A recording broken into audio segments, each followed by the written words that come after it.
our solution from a health and safety aspect. Is this forward? Is this forward? Which is the clicking button?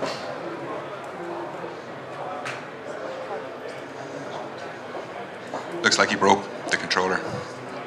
No problem. So, a little bit about eMaint. We would be one of the global leaders when it comes to computerized maintenance management software. So traditionally people use our solution. Do you want to go on to the next slide? Traditionally people use our solution for a bunch of features, mainly driven around asset management, maintenance management, maybe inventory management. And what we've noticed is over the last, I suppose, 12 months, maybe a year and a half, more and more stakeholders who are involved are coming from the safety aspect, because I'm actually interested to know, does anyone here use some sort of system like a CMMS, an asset management system, maybe a project management solution to track work like this within their organization? Yeah? Some sort of CMMS or something like that? Cool. Does anyone use spreadsheets? Or manual methods? No? People tend to use a mix. So we find a lot of people tend to have challenges, whereas, and the topic's called how to stay compliant, and we obviously just had an inspector come in and then leave. And it's not to say that the key behind staying compliant and doing things right is the technology. I'm a big believer that it's driven by people. However, technology helps eliminate a lot of the challenges. So I'm going to go through 10 points that we noticed from people who are using our software solution and how they stay compliant using a CMMS. I have a white paper that one of my colleagues, Roy Rothwell, wrote, which dives a little bit deeper into the subject. Do you want to move on to the next slide? But we're going to go through kind of a list of the reasons why people use the solution. Just jump on. And just one more. So here's an interesting one. We did a survey. We've got currently 50,000 people in the Europe, Middle East and African region logging onto our system on a daily basis. So, and combined with them and our customers across the globe, we ran a survey of what concerned them the most about their current setup and where they felt that their largest gaps in their process. And as you can see, you have, obviously, if anyone here is from obviously the manufacturing industry, they're looking at a GMP if they're in pharma, looking at the FDA as well if you're dealing with the US, and obviously everybody's going after the various ISO standards. But you'll see the biggest one there is the OSHA, because what we've noticed from our customers' aspect is that they feel that they're a little bit behind because there wasn't as much focus. And like, I can't remember the lady who spoke 2 times ago, speaking about deaths in the workplace and accidents in the workplace, and maybe it's a little bit driven by that, but also it's driven about making sure that you get all the box ticking done and you're successful where you need to be successful. Do you want to move on to the next slide? So first one, just going to run through them at a very high level. Again, white paper covers it in more granularity. We actually have a webinar on our website which covers it, about 2.5-hour discussion on the topic with various industry leaders. But first of all, people want to make sure that they capture the necessary data effectively and that they're able to report on it and provide it with the relevant authority when they come to complete their audit. So, and I'm not saying just using our CMMS, any CMMS enterprise asset management solution should have this sort of functionality in place. Do you want to jump on to the next slide? Documenting procedures effectively. A common challenge that we get is people tend to have their important documents held in different repositories. So maybe there may be something that's on a spreadsheet, there may be something that is in a Google Docs folder, there may be something that's in the drawer behind the fridge in the room that you make the coffee in the morning, or maybe something's in the back of a van that belonged to a contractor that hasn't returned, say, his permit to work or various health and safety permits that he needs to fill out. So it's important to have a solution or something in place that can automatically attach these relevant procedures or risk assessments to the relevant jobs. Shall we move on to the next slide?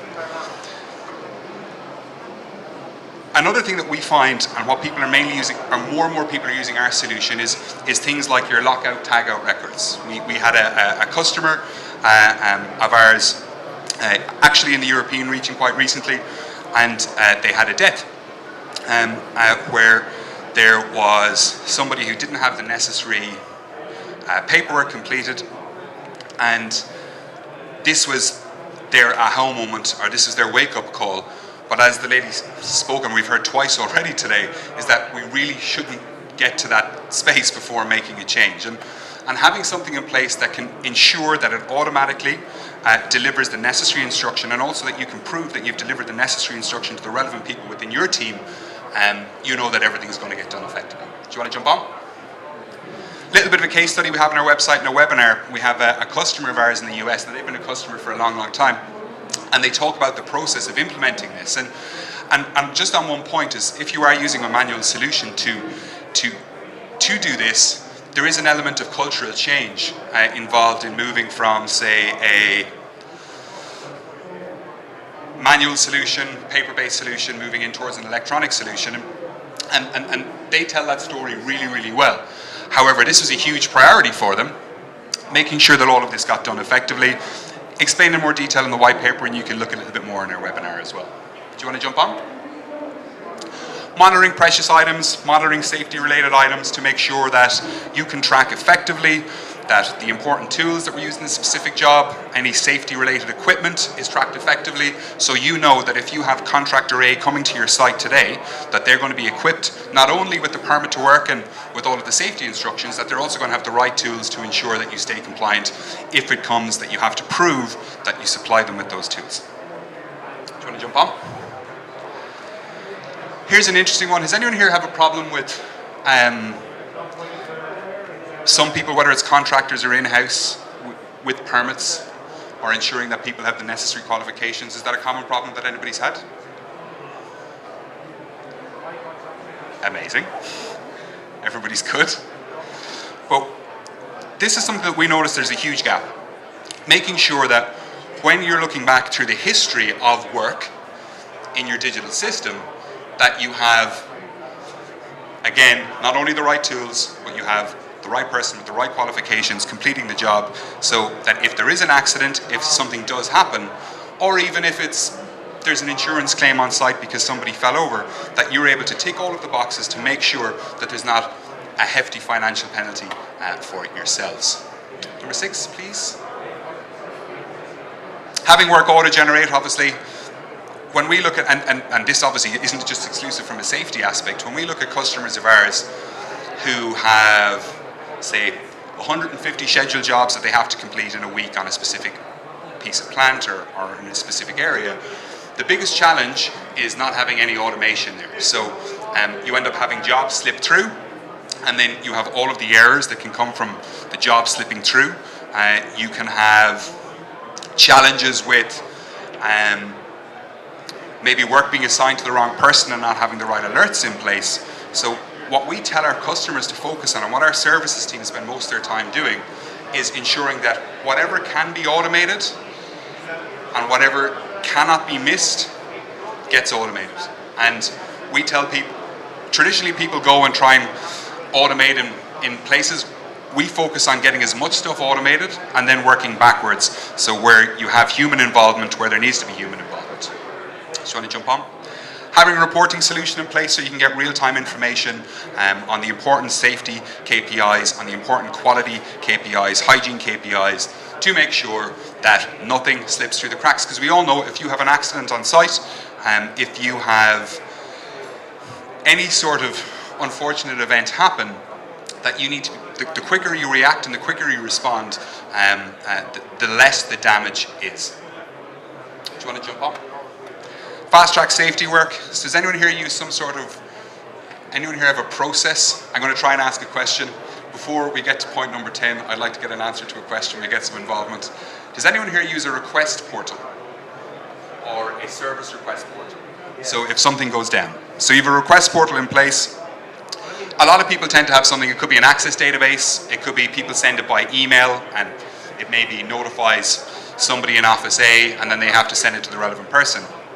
On that automation theme as well, we have a lot of our customers, what they'll do is, and we're actually talking about one on the next slide, if you want to go to Troy. So we have a global customer of ours, and they have it set up in each location that they have, their 300 kind of plant managers and assistant managers are all brought into kind of a communication loop. So when a service request comes in from a specific location, that what happens is that it notifies 11 people immediately.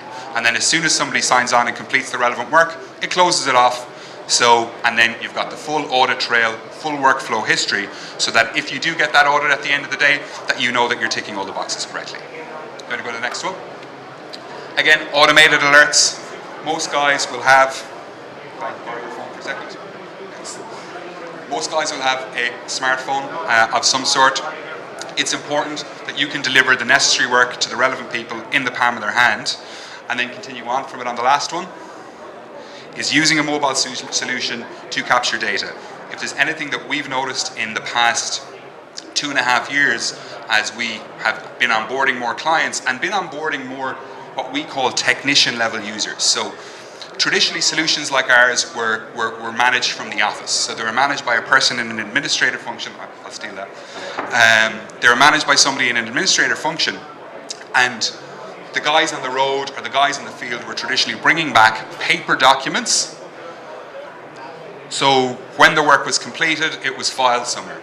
But the problem is, normally that paper document was filled out outside a Supermax on the way back from the job, or it was filled out at a desk when somebody was rushing to get home, and the data was shite. And there was no, and so there's a couple of problems there. When it was put into a system, it's impossible to report on, because you've got really unclean data. You've got all of the regulatory problems that come from not having the relevant paperwork when somebody goes, I need to see this, I need to see this, and I need to see this. But you've also got the fact that the process is completely dead. Bar the thing getting fixed, you've no way to look back at the historical data and improve from it. So what we focus on, and our development team internally focus on, is how can we make it as easy as possible for guys on the ground to capture data quickly, save, and the other side is that if it's hard for the end users to capture data and to input their work, it's not going to get used, because people will make excuses, we all know, people will find a way to get out of something that they don't want to do. And if you're after investing a large amount of money in a solution, which some people may have done already, or you're thinking of investing money in a solution like a CMMS, and again, I'm looking at it in a myopic view, because I'm looking at it from a technology company side, is if you can go mobile, if you have the facility, spend the $5,000 it takes to equip your guys with good technology that's easy to use, so that they can input the necessary data. So, and this kind of drills back to pretty much, bar the request function, the other 8 points of the compliance checklist is capture the data at source, make it easy for the team, and then you have got, that drives everything else. You've got your work history, you've got your automated PMs being completed quickly,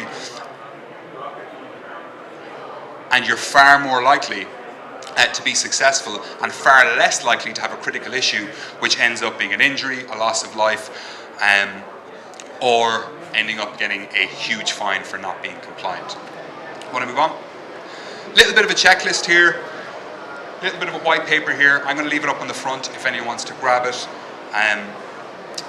If anybody is more interested in this space, we're running an event from our Dublin HQ. Do you want to move on? One more?